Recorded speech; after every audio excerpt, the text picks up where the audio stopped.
ይህን ጦርነት የመሩና የተዋጉ ሁሉ ሊኮሩበት የሚገባ ጀብድ። እነዚህን የጦርነቱ ተሳታፊ ሰዎች ምናልባት በሌላ ጊዜም ለሀገራቸው ትልቅ አበርክቶ አድርገው ወደፊትም ያደርጉ ይሆናል። በእኔ እምነት ከዚህ ጦርነት በላይ የሚሆን ነገር ምንም ነገር አልሰሩም፣ ወደፊትም አይሰሩም። በእርግጠኝነት በሕይወት ዘመናቸው ሁሉ ለሀገራቸው የሰሩት ተደምሮ የዚህን ጦርነት አያክልም። በጭፍን የእኔን ትውልድ እያሞገስኩ ግን አይደለም። እናም እጠይቃቸዋለሁ፣ እናንተ የኢትዮጵያ ልጆች ሆይ እውኑን ጦርነት ነው የገጠማችሁት? እንዴት በዚያ ሁሉ ነገር በጎደለባችሁና እጅግ አጣዳፊ በሆነ ሁኔታ ውስጥ ጦርነትን መርታችሁ አዋግታችሁና ተዋግታችሁ በአጭር ጊዜ ልታሸንፉ ቻላችሁ? ብዙ ዝርዝር መልስ እንደሚኖራቸው አውቃለሁ። ነገር ግን ሁሉንም መልሳቸውን በአጭሩ የሚገልጽ አጭር አረፍተ ነገር አለ። እሱ መልሳቸው እንደሚሆን እገምታለሁ። እኛ ኢትዮጵያዊ ነን። አዎ፣ እናንተ ኢትዮጵያውያን ናችሁ። ኢትዮጵያ ባኮረፈች ጊዜ ኢትዮጵያዊ እንዴት እንደሚቆጣ አሳይታችኋል። ኢትዮጵያ በተከፋች ጊዜ ኢትዮጵያዊ እንዴት እንቅልፍ እንደሚያጣ አሳይታችኋል። ኢትዮጵያ በጠራቻችሁ ጊዜ ኢትዮጵያዊ እንዴት እንደሚነሳ አሳይታችኋል። ኢትዮጵያ በታመመች ጊዜ ኢትዮጵያዊ እንዴት እንደሚያክማት አሳይታችኋል። ኩሩ ኩሩ። በሌላ በኩል ጦርነቱን ሳስብ ብዙ ጥያቄዎችን እጠይቃለሁ። እስኪ ልጠይቃችሁ፣ ለእኔ መመለስ አይጠበቅባችሁም። መልሱን ጠቅላይ ሚኒስትሬ ዶክተር አብይ አህመድ ሆይ ግዙፉና 80% የሚሆነው የሀገሪቱን ሰራዊት የያዘው ሰሜን ዕዝ ተጠቃ የሚለውን ወሬ በሰሙ ጊዜ ምን ተሰማዎት? በዚያች ቅጽበት ምን አሰቡ? ያቺ ሌሊት እንዴት ነጋችልዎ? ከሰሜን ዕዝ ውጭ ባለው ሰራዊት ከህወሓት ጋር ስለመዋጋት ያሰቡት የሰሜን ዕዝን ጥቃት ከሰሙ ምን ያክል ጊዜ በኋላ ነው? ወዲያውኑ ለወታደራዊ መሪዎች የጦርነት ትዕዛዝ አስተላለፉ ወይስ ከአመራሮች ጋር ተወያዩ? ጦርነትን መወሰን ለሚችለው የህዝብ ተወካዮች ምክር ቤት እስኪወስን እድል ሰጡ? በእርግጥ ጦርነት ነው ወይስ ሕግ ማስከበር የነበረው? ወደ ጦርነቱ ሲገቡ ጦርነቱን አሸንፋለሁ ብለው አስበው ነበር? በምን ያክል ወጪና ጊዜ? የጦርነቱ መጨረሻ እንዳሰቡትና እንዳቀዱት ሆነ? ለዚያ ጦርነት ይህ የእርሶ ትውልድ እንዲያውቀው የሚፈልጉትን ነገር ይንገሩት ብሎትስ? አመሰግናለሁ ክቡር ጠቅላይ ሚኒስትር። ሰላም ውድ ተመልካቾቻችን፣ እንደተለመደው ቢነበብና ብንወያይበት ጥሩ ነው ብለን ከመረጥነው መጽሐፍ ውስጥ አንድ ዝግጅት ዛሬ እናስተላልፍላችኋለን። በዛሬው ዝግጅት በምክትል መቶ አለቃ ጋሻዬ ጤናው ለምን በሚል ርዕስ ከተዘጋጀው መጽሐፍ ውስጥ የተመረጠ ምዕራፍ እናቀርብላችኋለን። ሐሳቡ ሙሉ ለሙሉ የጸሐፊው እንደሆነ በአክብሮት እናሳስባለን።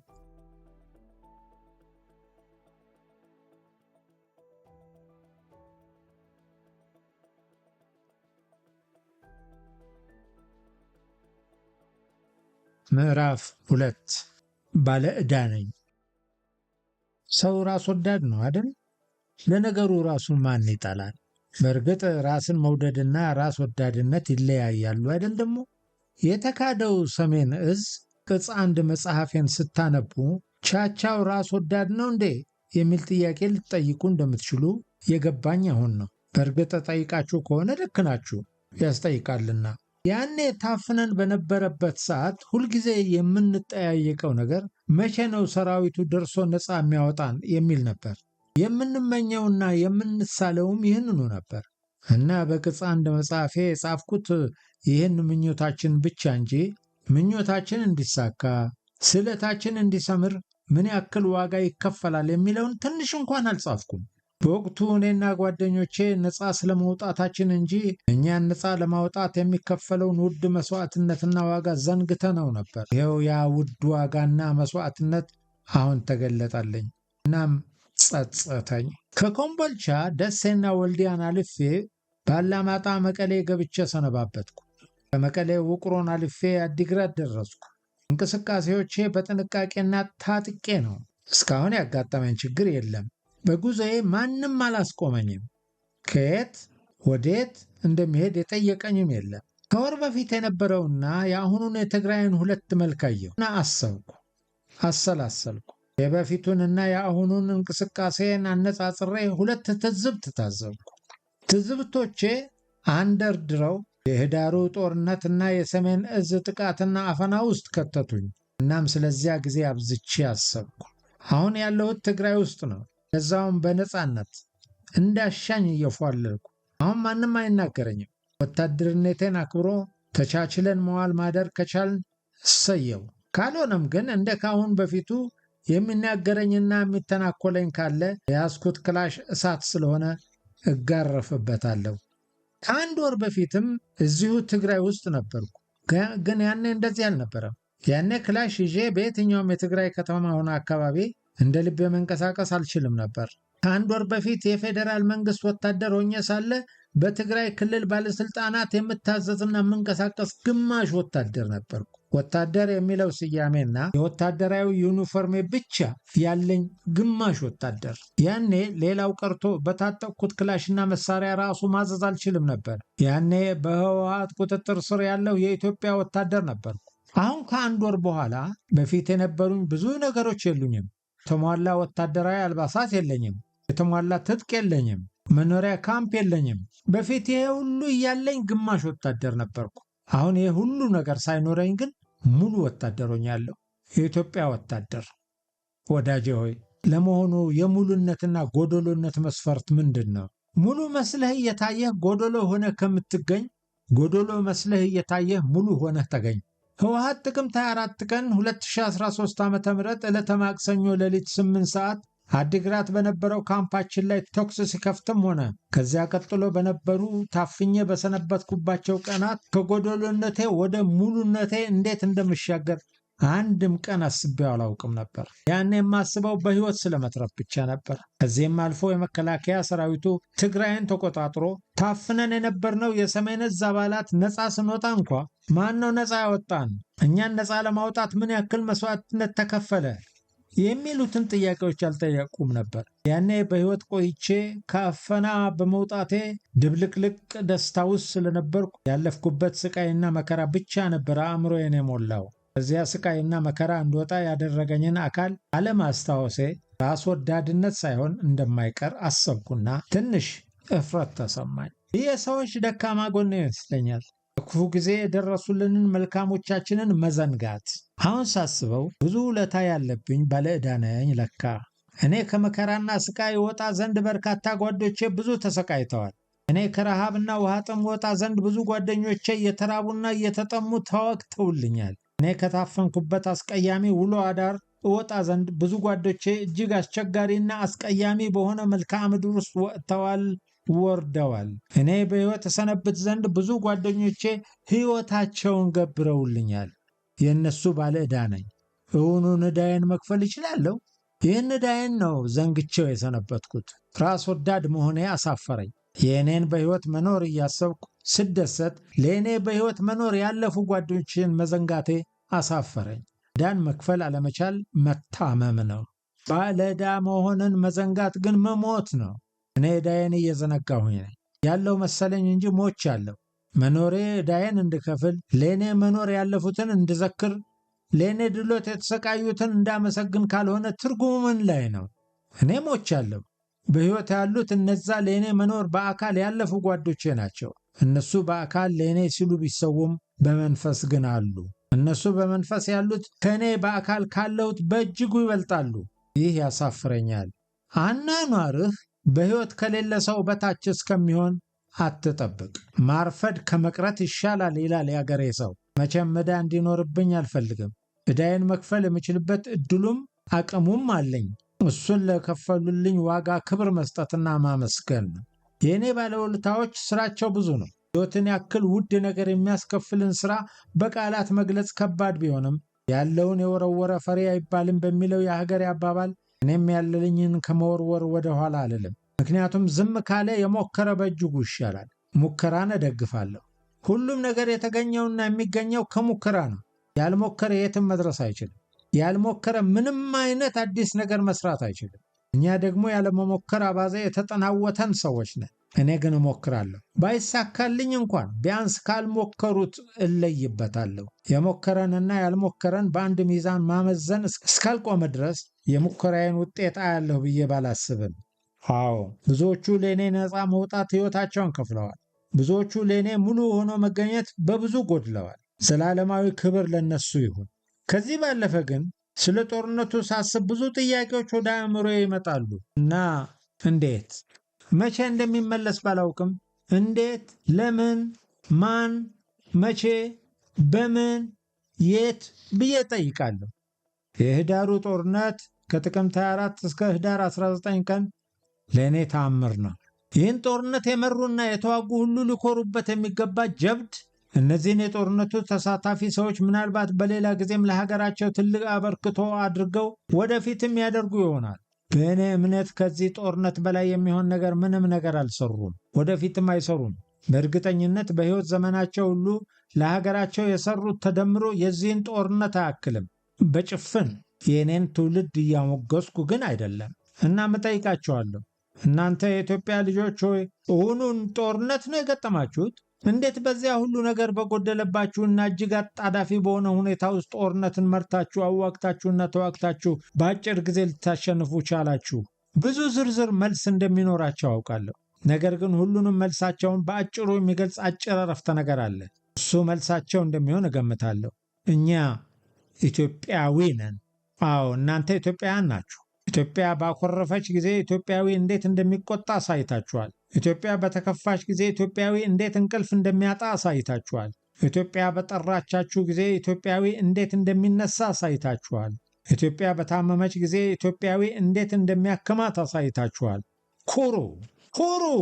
በሌላ በኩል ጦርነቱን ሳስብ ብዙ ጥያቄዎችን እጠይቃለሁ። እስኪ ልጠይቃችሁ፣ ለእኔ መመለስ አይጠበቅባችሁም። መልሱን ጠቅላይ ሚኒስትሬ ዶክተር አብይ አህመድ ሆይ ግዙፉና 80% የሚሆነው የሀገሪቱን ሰራዊት የያዘው ሰሜን ዕዝ ተጠቃ የሚለውን ወሬ በሰሙ ጊዜ ምን ተሰማዎት? በዚያች ቅጽበት ምን አሰቡ? ያቺ ሌሊት እንዴት ነጋችልዎ? ከሰሜን ዕዝ ውጭ ባለው ሰራዊት ከህወሓት ጋር ስለመዋጋት ያሰቡት የሰሜን ዕዝን ጥቃት ከሰሙ ምን ያክል ጊዜ በኋላ ነው? ወዲያውኑ ለወታደራዊ መሪዎች የጦርነት ትዕዛዝ አስተላለፉ ወይስ ከአመራሮች ጋር ተወያዩ? ጦርነትን መወሰን ለሚችለው የህዝብ ተወካዮች ምክር ቤት እስኪወስን እድል ሰጡ? በእርግጥ ጦርነት ነው ወይስ ህግ ማስከበር የነበረው? ወደ ጦርነቱ ሲገቡ ጦርነቱን አሸንፋለሁ ብለው አስበው ነበር? በምን ያክል ወጪና ጊዜ? የጦርነቱ መጨረሻ እንዳሰቡትና እንዳቀዱት ሆነ? ለዚያ ጦርነት ይህ የእርሶ ትውልድ እንዲያውቀው የሚፈልጉትን ነገር ይንገሩት ብሎትስ? አመሰግናለሁ ክቡር ጠቅላይ ሚኒስትር።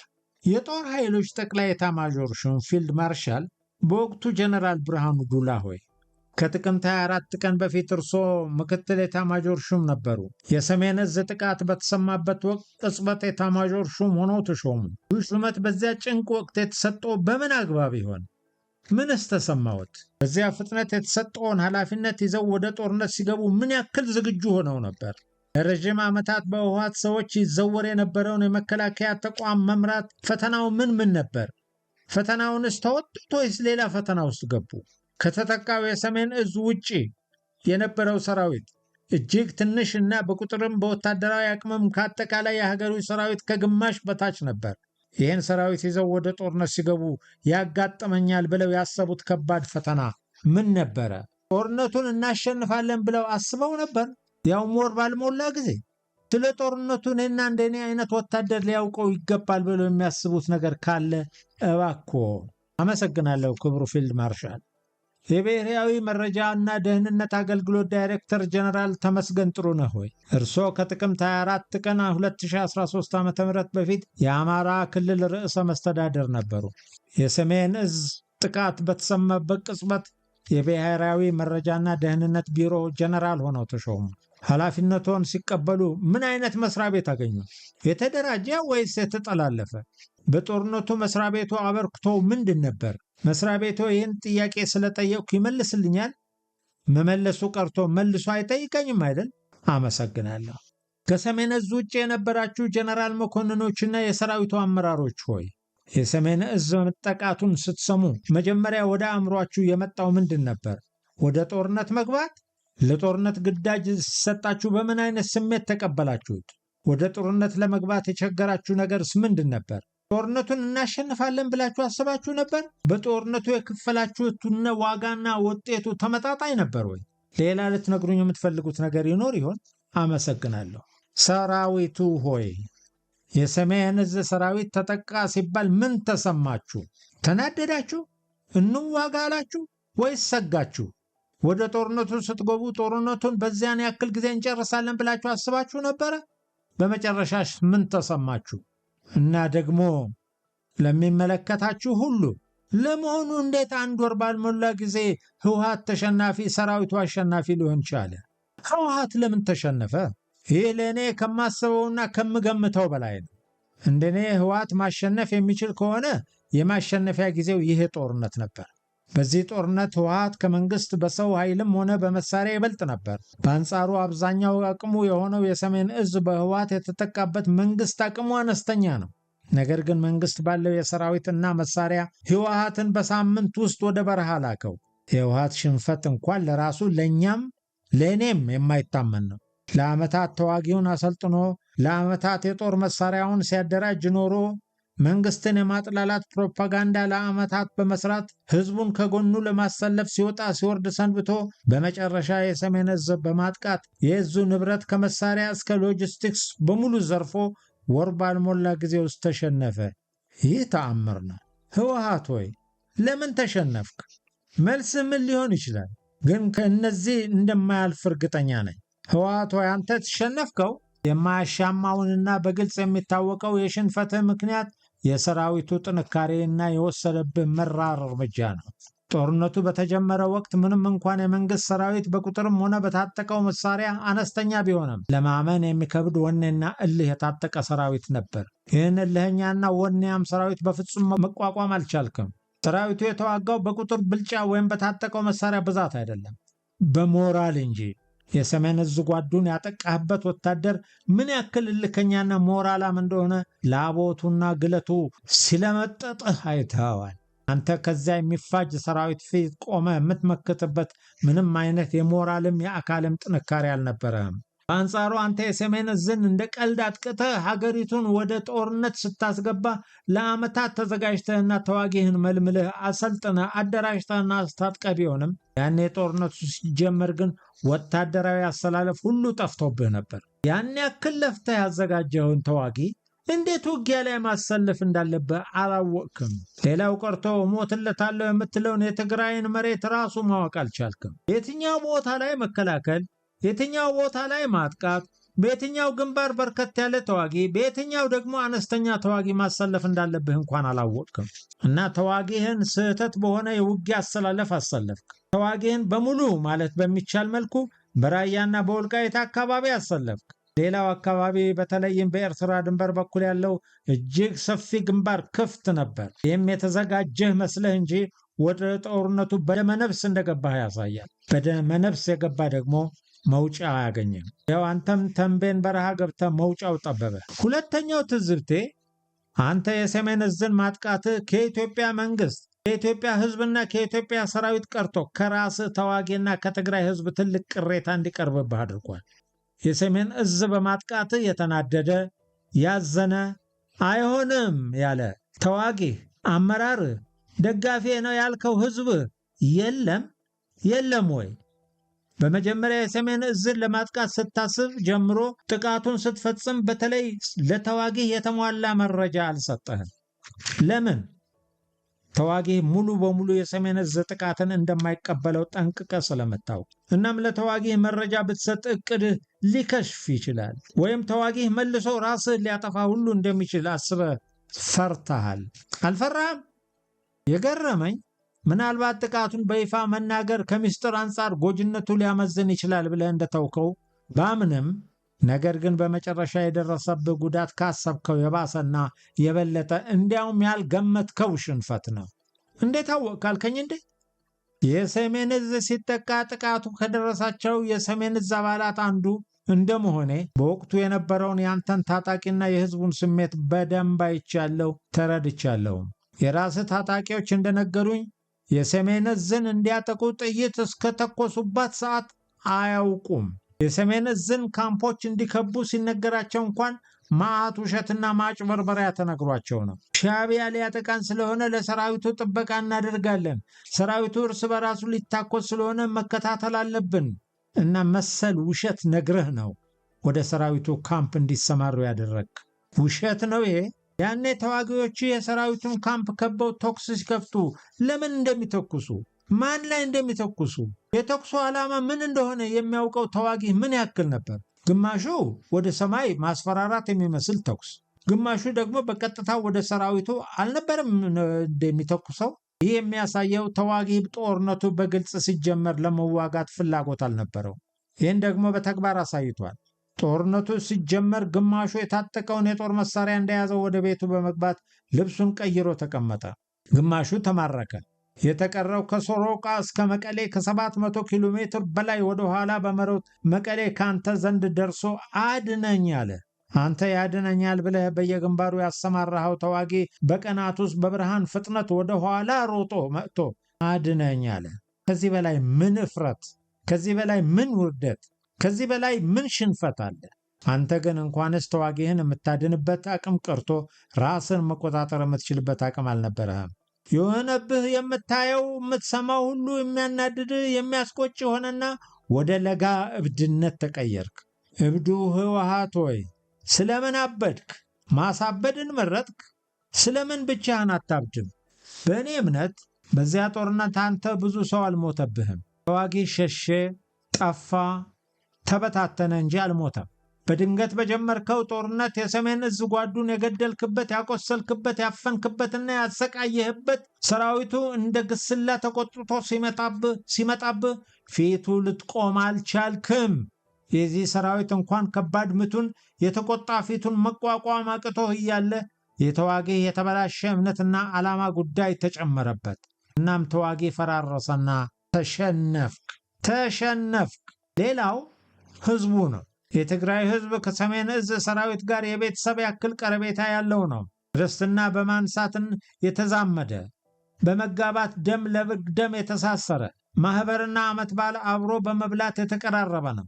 አንተ ይደግፈኛል የምትለው ይህ ህዝብ የሰራዊቱን መጠቃትና መወጋት አንተ ባሰብከው ልክ አልተቀበለውም። አንተ እንዳሰብከው ህዝቡ የውጭ ሀገር ወራሪ የመጣበት ያክል ሆ ብሎ ወጥቶ ሰራዊቱን የሚቦጫጭቅ ሊሆን ቀርቶ አብዛኛው ህዝብ ለሰራዊቱ የሚያለቅስ፣ ያንተን ታጣቂ አትተኩስ፣ ተው፣ እረፍ እያለ የሚለምንና የሚከላከል፣ ለሰራዊቱ የሚያበላ የሚያጠጣ፣ የቆሰለውን የሚያክም፣ የሞተውን የሚቀብር ህዝብ ነበረ።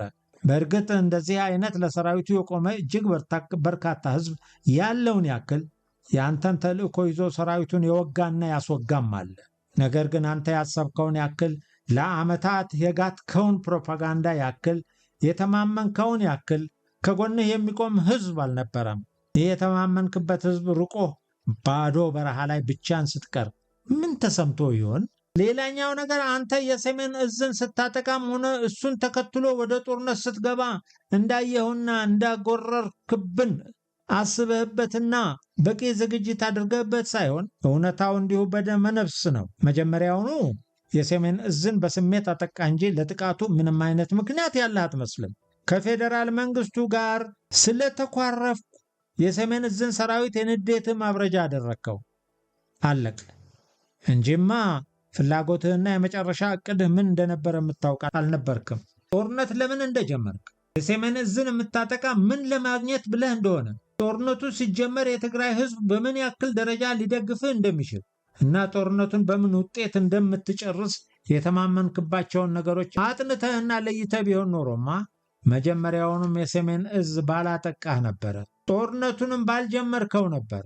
እንደምትሸነፍ ቀድመህ ታውቅ ነበርና አንተ ግን በንዴት ይሁን በስካር ተነሳና የሰሜን እዝን ሰራዊት ጨፈጨፍክ፣ አርደህ ደሙን አፈሰስክ እና አስከሬኑ ላይ ጨፈርክ።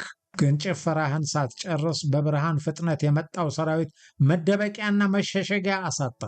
ህወሓት ሆይ ሳታሳዝን ልታሳዝነኝ ነው መሰለኝ። እንዳልወጋኸኝ ልታሳዝነኝ። በፍጹም ላንተ ማዘን አልፈልግም። ስለዚህ ወጌን ላቋርጥ። ብዙ ካወጋሁ ከሐዘን አልፌ ላለቅስልህም እችላለሁ። ይሄ ብዕር የሚባል ነገር ከጠመንጃ በላይ የማናደድም የማሳዘንም ኃይል አለው። እኔ ግን አላዝንልህም። ሰማኝ አይደለም? አላዝንልህም። እያወጋሁ ከማዝንልህና ወረተኛ ከምባል አንተው አውጋኝ፣ እኔ ልስማህ። እስኪ እንድታወጋኝ ልጠይቅህ። የሰሜን እዝን ለማጥቃት ምክንያት ምንድን ነበር? እሺ ይሁን፣ ሰሜን እዝን አጠቃ። ከማጥቃት በኋላ ምን ለማድረግ ነበር ያቀድከው? ከጥቃቱ በኋላስ ምን ሊገጥምህ እንደሚችል አስበህ ነበር? ጦርነቱ በይፋ ሲጀመር የተዋጋህ አሸንፋለሁ ብለህ አስበህ ነው? እንዲያ ከሆነ ለምን ተሸነፍክ? ከተሸነፍክ በኋላ የሰሜን ዕዝ ሰራዊትን ማጥቃት ቆጨህ? ከጦርነቱ አተረፍክ ወይስ ከሰርክ?